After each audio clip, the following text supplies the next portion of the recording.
All right, hey, what's happening? Good morning, good morning. All right, let's see what's going on in the market today. All right, so today, there's a lot of news going on in the market. We had some declines in the futures, around 2% on yesterday's drop. This morning, still look like we still gonna have some work to do.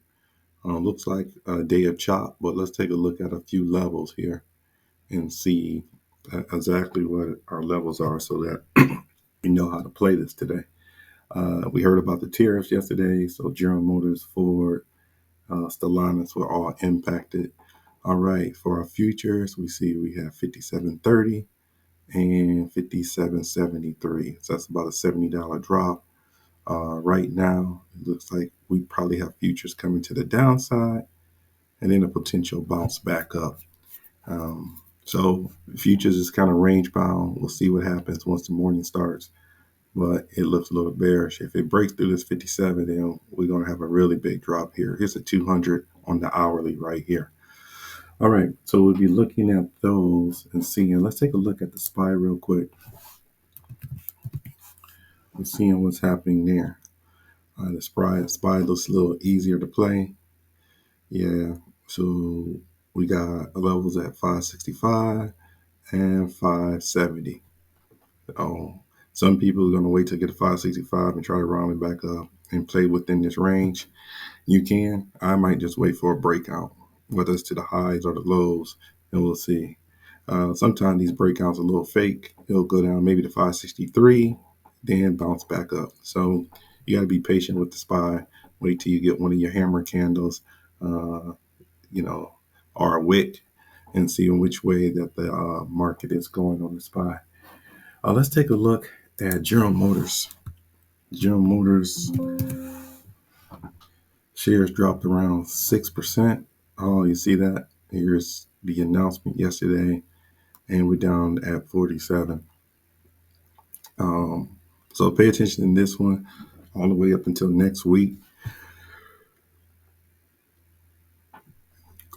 This stock may continue to fall and drop, so we'll be paying attention to this. The other sector in the market that is impacted is semiconductors.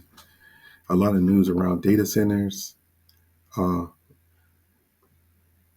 and how data centers are going to be impacted. All right, we have 111, maybe 110, and 112 for the NVDA. So we'll be watching NVIDIA, see if it can break those levels of 110 or 112 and play that either way. Another one that is being impacted is AMD. I think NVIDIA is down 1.6% in the pre-market already.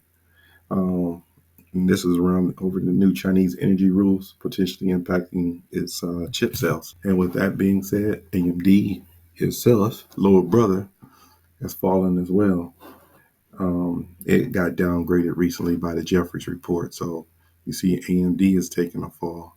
NVIDIA is a little bit more clear, so we'll be paying attention there, but we're watching AMD. The other one I was watching is semiconductor, and these are the three I trade frequently would be NVIDIA, AMD, and ARM. So those are on my watch list. Look, ARM has a 113 and a 115.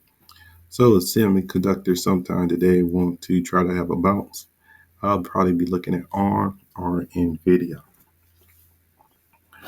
All right, the other sector I'm looking at this morning that has some really good setups, and I'm not sure why. Dollar General definitely has some news yesterday. It is selling off Family Dollar, and so Dollar General was probably supposed to have a bigger day yesterday, but since the market tanked, it just got caught up with it. But it had a nice opening yesterday. There you see Dollar General on the open. We'll see if that continuation continues or if Dollar General is going to give back. But I'll be watching Dollar General today, seeing where it is around this 84 level. You see, there you go. But the trend is bounce off of 84, 84, and then to the upside. Looks like Dollar General at least want to go back to the upside to 86. So Dollar General, I'll be watching. Another setup in retail that I'm liking for the long is DIX. As long as it's on the above the 8 EMA here. So we'll be paying attention to DIX. It's been riding pretty good for most of this week. So we'll be seeing if DIX want to give back some, or if DIX is going to bounce, and continue to take on long. So Dollar General, DIX. And then the final one, we know GameStop has been revved up his head again, has been making moves in the market, trading with volume. GameStop does have a range of 25 and roughly 27. 25, 24. You'll have to break 24 for me to go short on it. But maybe GameStop wants to give back some of that last. And then one of the final ones I'm looking at is Goldman Sachs. All right. This one right here is probably one of the best ones I like. This one in DIX. The semiconductors as well, and the SPY, but Goldman Sachs. Goldman Sachs has increased its dividend shares. This is always a very good catalyst for a long, maybe even to next week or a few weeks.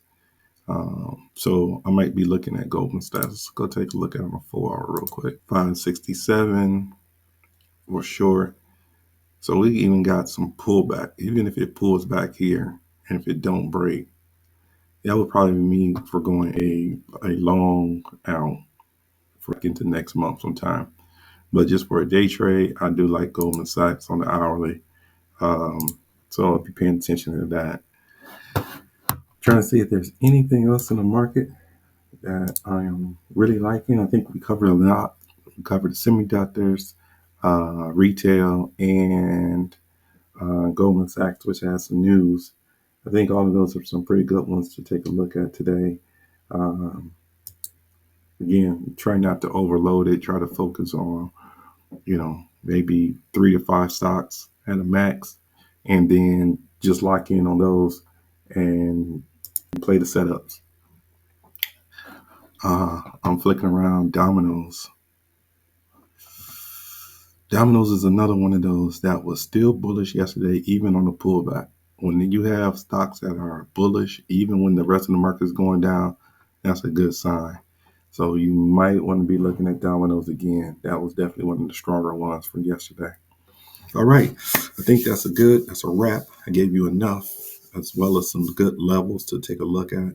This video has been helpful. Please like and subscribe, and I'll check you out in the next one. Be blessed.